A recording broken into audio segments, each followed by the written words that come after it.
Well, Phil Smith, director and founder of Snoworks ski courses. Snoworks has got a very specific philosophy about how you teach or coach individuals, which is about being open when you ski. Can you, in a nutshell, sort of explain what that is? I can, and I would love to. I mean, being open is about working with the environment. And as we know, anybody that skis all over the mountain, how variable the environment becomes. It starts off what we call fairly closed on the easy runs, like nursery slopes. You know, are flat, they're well pisted. Blue runs are well pisted. Red runs are well pisted. But at the red to black run stage, conditions start to change. Ice starts to appear. Quite often the piste machines haven't been able to get out to piste the slopes. We start to get bumps appearing. And if it has snowed, you've got fresh snow everywhere. So as the skiers move beyond the red run stage, the mountain becomes more and more variable. And we call that the open environment. And that's where we come in. That's the Snoworks philosophy. And how do you deal with that? I mean, why, for example, is the classic teaching technique not able to cope with that, whereas what you do, able to deal with that? Well, most people, when they learn in relatively closed environments. It's on piste, it's well pisted, visibility is good. And so ski schools quite often have developed their techniques around this type of skiing, piste skiing.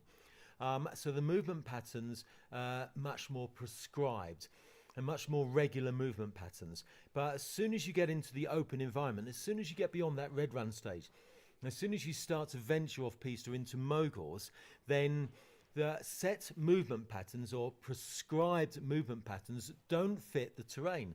So skiers begin to struggle. And that is where we commonly come across what we call the intermediate plateau. Which is exactly at that stage where closed set movement patterns meet an open environment. And that's where skiers have to start to change. One, how they think about skiing, and two, how they learn to develop from that moment on. And clearly it's been hugely successful. I mean, you run many courses and you have a lot of people who come back time and time again. What are they saying? Why are the people who do come back time and time again coming back? What do they say to you about why Snoworks ski courses work for them? Well, once people have taken on the open approach, taken on and understand an open philosophy, and more importantly, not only, I'm on board with this, I'm on board with the concept of moving into an open environment, I understand it. And that is quite tricky to begin with, because obviously people have spent their time possibly learning prescribed movement patterns for closed environments. So it's a bit tricky to begin with to understand what we had to do to move on. But once they take it on board, obviously they can begin to ski places that they've never dreamt that they would be able to. You know, they can start to learn to cope with ice, which is always an issue. Anybody that skis ice knows, there are challenges in skiing ice. They can learn to cope with bumps. They can learn to cope, and this is a big one, bad visibility.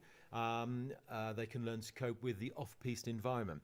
So once people take that on board and begin that journey, well, then the journey is never ending. There's no end. It can go as far as you want it to go. I mean, the off-piste environment is an immense environment. So every run, every day, every year is a different journey. It's incredible. And it just opens up the whole world of skiing.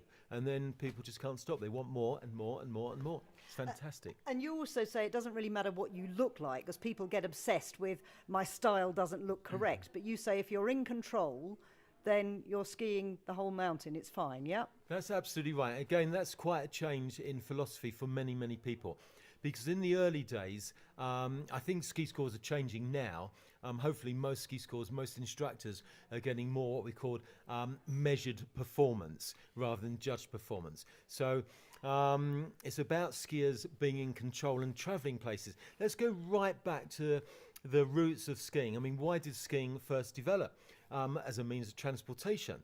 That's how it developed. But somewhere along that journey, things changed. Ski schools sprouted up, and techniques sprouted up, and people became very concerned with how they skied rather than how well they ski. And now there's a big difference that how you ski can be judged. You know, it's somebody's opinion. I like the way you ski. I don't like the way you ski, etc., etc.